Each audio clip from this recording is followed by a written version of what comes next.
irmãos? Amém. Meus irmãos, o texto que acabamos de ler merece a minha e a sua total atenção. Amém, Jesus. Só que antes da gente entrar nesse texto, eu preciso que você volte comigo. E se você quiser acompanhar na sua Bíblia, acompanhe, por favor. Mas eu preciso que você volte comigo lá no capítulo 13 do livro de Juízes, no seu versículo 5, onde ali, nessa história bíblica, o próprio Deus estará falando, o próprio Deus estará dizendo acerca de Sansão.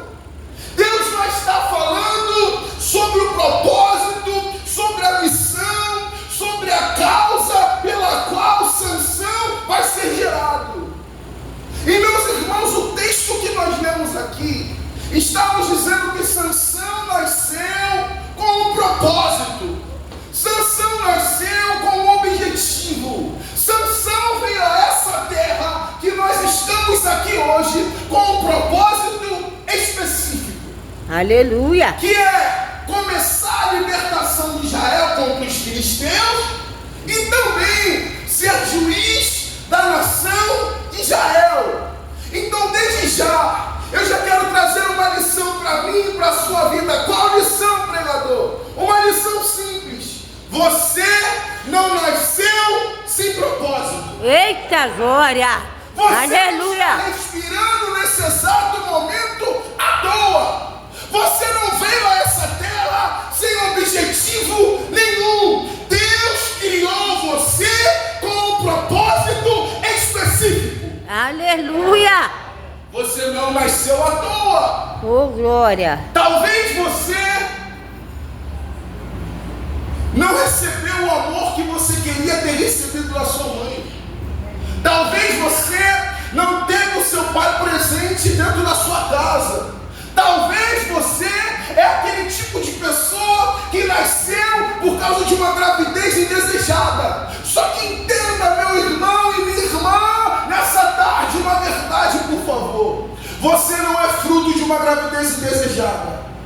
Você não veio a essa terra sem propósito algum, sem objetivo nenhum. Talvez os seus pais não planejaram o seu nascimento, mas Deus, Ele planejou você. Aleluia. Jeremias, no seu capítulo 1, no seu versículo 5, vai dizer assim: antes que eu te formasse no ventre, eu te conhecia, e eu te separei, eu te santifiquei, e as nações eu te dei por profeta. Aleluia. Então você não nasceu sem propósito. Aleluia. Você nasceu com um propósito específico. E uma grande verdade é que lá em Gênesis, no seu capítulo 1, Deus vai dizer assim: criou Deus o homem à sua imagem e semelhança. Homem e mulher os criou. Entenda uma coisa: você é a coroa da criação. Aleluia. De Deus. Glória a Deus. Deus, Ele Obrigada, criou ouro. Jesus. Deus, Ele criou a prata. Amém. Deus, Ele criou essa linda natureza que nós vemos. Só que a coisa mais preciosa que Deus criou nessa terra não foi o ouro, não foi a prata, não foi o diamante. A coisa mais preciosa que Deus criou nessa terra é você. Aleluia. Ai, Jesus, você é tremendo. Então, talvez você não tenha valor para os seus amigos. É. Talvez você não tenha valor para os seus parentes. Talvez você não tenha valor para a sociedade, para o governo. Talvez você não tenha valor para ninguém. Mas você tem valor para Deus. Nada. Oh, Jesus, Qual aleluia. o valor do sangue que foi derramado na cruz do Calvário. Ele te comprou por um alto preço, minha irmã. Ele te comprou por um alto preço, meu irmão. Você não está nessa terra à toa. Deus te fez com um propósito específico. Eita glória. Aleluia. Então nós temos uma verdade nesse texto. Sansão, ele não nasceu sem propósito. Eu e você não nascemos sem propósito. A grande verdade é que só estamos vivos porque nós temos um propósito. O seu propósito, a sua missão, o seu chamado é a causa da sua existência. Sabe, se você está vivo, se você está viva, se você está respirando nesse exato momento, significa que Deus ainda tem um plano e propósito para a sua vida. Porque se Deus não quisesse nada com você, Ele já teria te tirado da terra há muito tempo. Se você está vivo, ainda tem uma missão para você cumprir. Se você está viva, ainda tem algo para você fazer aqui nessa terra. Deus quer fazer algo na sua vida e através da sua vida. Amém. Então você não nasceu sem um propósito. Só que olha que coisa interessante. Sansão, ele tinha um propósito, certo, igreja? Amém. Certo, igreja? Sansão tinha um propósito, certo? Amém. Só que Sansão, ele não queria viver o propósito. Sansão, ele tinha um objetivo, uma missão, um chamado. Só que Sansão, ele não queria viver o chamado dele. O que Sansão queria? Sansão queria, desculpe o palavreado, igreja, mas ele queria safadeza. Ele queria viver uma vida de pecado. A grande verdade é que existem coisas que podem nos impedir de viver o propósito de Deus para as nossas vidas. E uma dessas coisas é o pecado. Então, se há algum pecado, se há alguma coisa errada, se há alguma culpa que você ainda carrega, entenda uma coisa: ainda dá tempo de você se arrepender, ainda dá tempo de você tomar uma posição e viver aquilo que Deus tem para a sua vida e para a sua história. Então, uma mensagem que eu tenho para você, antes que a gente continuar essa pregação, é: se arrependa, porque ainda dá tempo de você se posicionar. Aleluia. Então, seu glória a Deus. Só que olha que coisa interessante. Deus quer que você viva o propósito. Amém. Então, Sansão, ele molda toda uma história para que... Então, Deus molda toda uma história para que Sansão viva, exerça aquilo que ele foi chamado para fazer. Acontece algo interessante ao decorrer desses capítulos, onde matam a esposa que Sansão iria casar, a mulher que Sansão iria casar, e matam o pai dela. Sansão, ele se irrita, ele se ira, e o que ele faz? Ele taca fogo nos milharais dos filisteus e parte para cima deles, e ainda mata e fere alguns. Os filisteus, eles ficam irados com Sansão, então vão atrás dele. Entenda, qual é o propósito de Sansão, igreja? O propósito de Sansão era começar a livrar Israel da mão dos filisteus. Então o que Sansão deveria fazer? Lutar contra os filisteus. Só que nesse episódio bíblico, Sansão, ele foge. E ele se esconde numa caverna. Ele está fugindo de exercer a missão e o chamado que Deus tem para a vida dele. Que é libertar, começar a libertar o povo das mãos dos filisteus. Sansão, ele foge. Sansão, ele se esconde. Sabe por quê? Aqui eu tiro outra lição para mim e para a sua vida. Muitas das vezes, quando eu e você não queremos viver o propósito, a chamada, a missão de Deus para as nossas vidas, nós fugimos. Nós damos desculpas. Nós nos achamos limitados demais para fazer aquilo que Deus nos chamou para fazer. Nós nos escondemos, sendo que Deus está nos mandando aparecer. Aleluia. Entenda, você de fato é fraco, é fraca, é limitada, carrega problemas, carrega deficiências, só que as suas fraquezas não são mais fortes do que Deus. Aleluia. As suas glória a Deus não conseguem limitar Deus. Aleluia. Entenda isso, por favor. As suas deficiências, as suas mazelas, as suas feridas, as situações difíceis que você vivencia não são desculpa para não exercer a missão e o chamado que Deus deu para você. Aleluia. Oh, Jesus. Sansão, ele se esconde. Só que entenda, meu irmão e minha irmã, você pode tentar fugir, pode tentar correr, mas o propósito de Deus para a sua vida é mais rápido do que você. Aleluia. Você pode tentar correr, mas ele ele vai te pegar, ele vai te alcançar. Sabe o que acontece? Os filisteus vão atrás de Sansão. Quando os filisteus vão atrás de Sansão, eles chegam na terra de Judá. E os próprios judeus ali estão acostumados a estar escravizados pelos filisteus. Eles vão atrás de Sansão. Quando eles se encontram com Sansão, eles amarram Sansão e levam Sansão até os filisteus. O que nós podemos entender disso? Nós podemos entender que se eu e você continuarmos correndo na direção oposta do nosso chamado, Deus ele vai permitir certas situações, Deus ele vai permitir certos problemas, Deus vai permitir certas crises para travar e parar você que está correndo. Então muitas das vezes algumas coisas ruins que eu e você vivenciamos não é porque Deus é mau e está querendo nos fazer sofrer, não. A grande verdade é que Deus ele só está exercendo a justiça dele sobre mim e sobre você. Por quê? Porque Deus te mandou fazer uma coisa e você não está fazendo. Sabe o que nós podemos lembrar aí do próprio profeta Jonas? Deus chega para Jonas e fala assim: Jonas, vai para Nínive. Sabe o que Jonas faz? Ele paga um preço altíssimo de uma passagem e vai para Tarsis. Ele vai para uma direção oposta. Só que o mais lindo da Bíblia é que o próprio livro de Jonas vai dizer que quando Jonas foge, quando Jonas ele vai na direção oposta daquilo que Deus mandou ele fazer, a Bíblia vai dizer que Jonas não está fugindo do propósito, Jonas está fugindo de Deus. Verdade. Então quando você tenta fugir do propósito, quando você tenta fugir da chamada de Deus para a sua vida, você não está fugindo do propósito, você não está fugindo da chamada, você não está fugindo da missão, você está fugindo de Deus.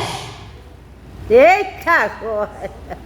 Entenda isso. Papai, é forte. Meu irmão.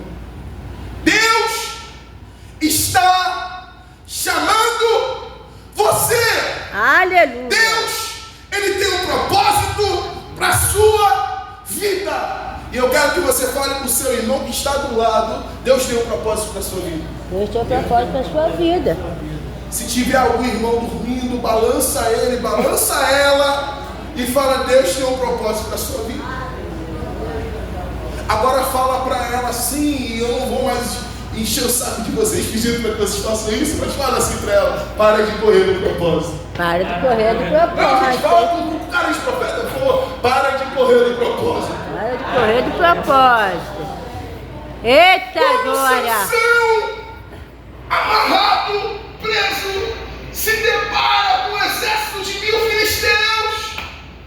A Bíblia vai dizer que o Espírito Santo desce sobre Sansão, enche a vida de Sansão, e Sansão, ele rompe aquilo que estava prendendo ele. Ele pega uma queixada de jumento e com aquela queixada ele mata 1000 homens. Só que, meus irmãos, eu quero que você entenda uma coisa, por favor. Quando a gente vai ver algum desenho bíblico, vai ver algum filme bíblico, nós vemos Sansão forte, Sansão alto, Sansão musculoso.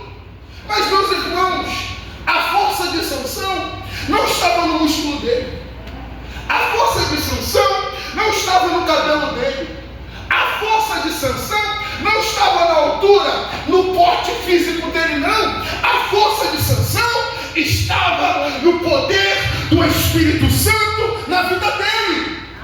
Aleluia. Então entenda, Sansão não era um homem forte, musculoso e atlético. Como assim, pregador? Que heresia é essa? Não, heresia. Até porque se fosse, Dalila não perguntaria para ele: Sansão, qual é o segredo da sua força? Porque quando eu e você olhamos um homem muito musculoso, eu não sou, mas quando nós olhamos um homem muito musculoso, nós sabemos que o segredo desses músculos, o segredo dessa força é que ele treina, que ele se exercita. Mas quando eu e você olhamos um homem magrinho, um homem que aparentemente é fraco, levantando algo muito pesado, nós nos questionamos e perguntamos: da onde que vem a força dele? vem do Espírito Santo de Deus. Aleluia! Oh, Jesus, tu é lindo, Pai. E é por Meu causa Deus, disso, obrigada, Senhor. porque existem lutas, existem batalhas, existem situações que eu e você vivenciamos, que com a força do nosso braço nós não conseguimos vencer. Você conseguiu entender isso? Existem situações, existem crises, existem problemas, existem guerras, batalhas que nós enfrentamos, que na força do nosso braço nós não vamos conseguir vencer. Mas se você pedir ajuda do Espírito Consolador, Ele vai te ajudar. Romanos 8:26 vai dizer: o Espírito Santo nos ajuda nas nossas fraquezas. Eita glória! Oh, aleluia! E é lindo isso, porque Sansão ele mata 1000 homens com a queixada de jumento. Só que o mais lindo disso é que depois que ele mata os 1000 homens, algo acontece. Ele se cansa, porque existem batalhas que nos cansam, existem guerras que nos travam, existem problemas que nós enfrentamos que nos dá vontade de parar. Só que olha que interessante, olha que lindo. Quando a vontade de parar veio, Sansão clamou. Quando você estiver cansado, quando as suas forças acabarem, aleluia! ore. Porque a oração vai recarregar as suas baterias espirituais.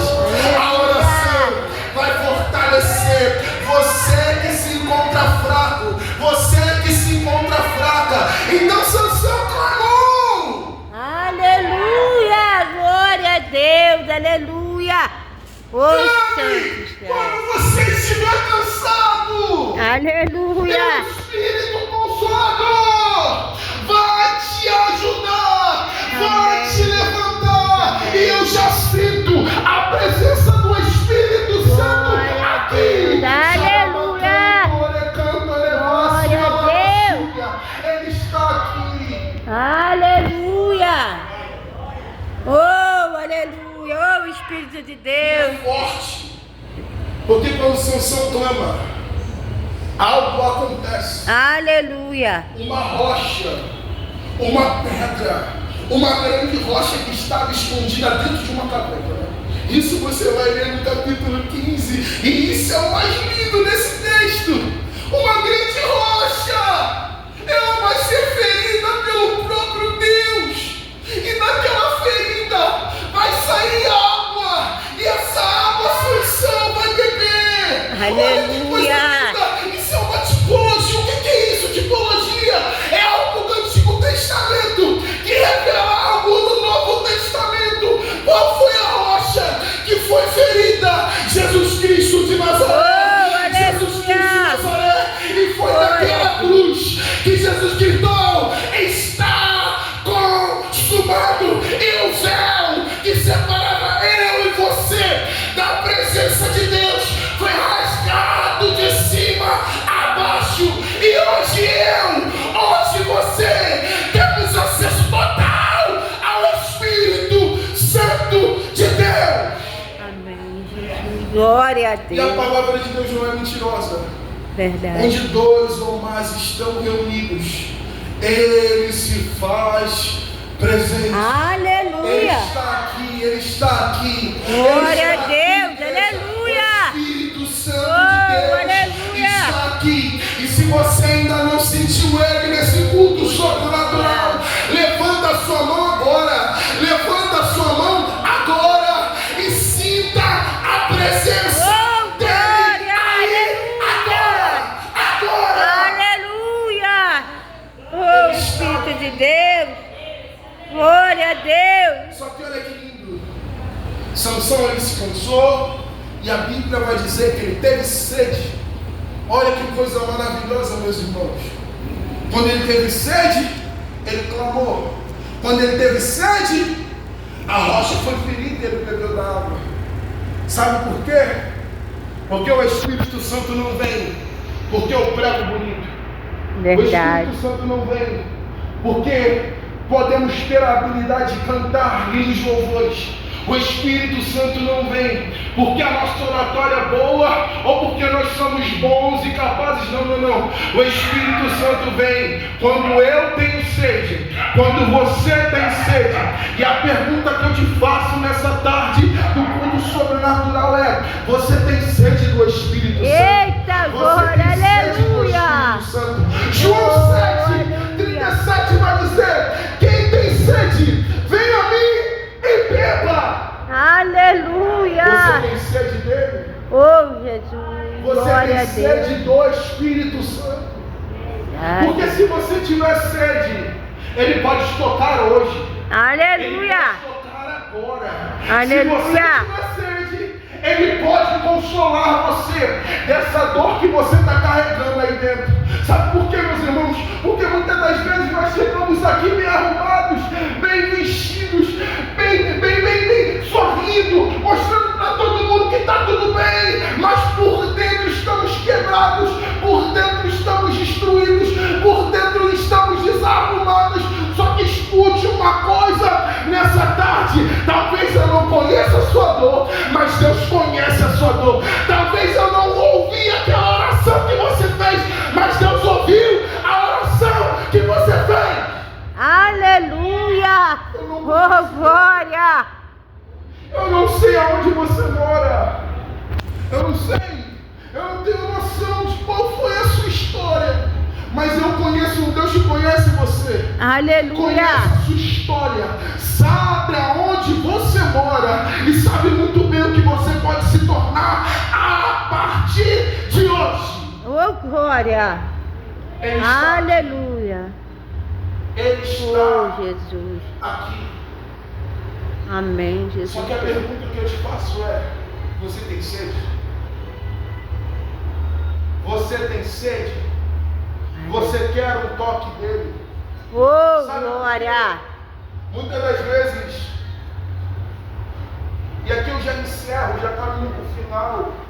Muitas das vezes, tudo que nós precisamos para voltar a orar, para voltar a ler a palavra, para voltar a jejuar, para voltar a nos entregar a Ele verdadeiramente, tudo que nós precisamos é de uma experiência profunda e real com o Espírito Santo.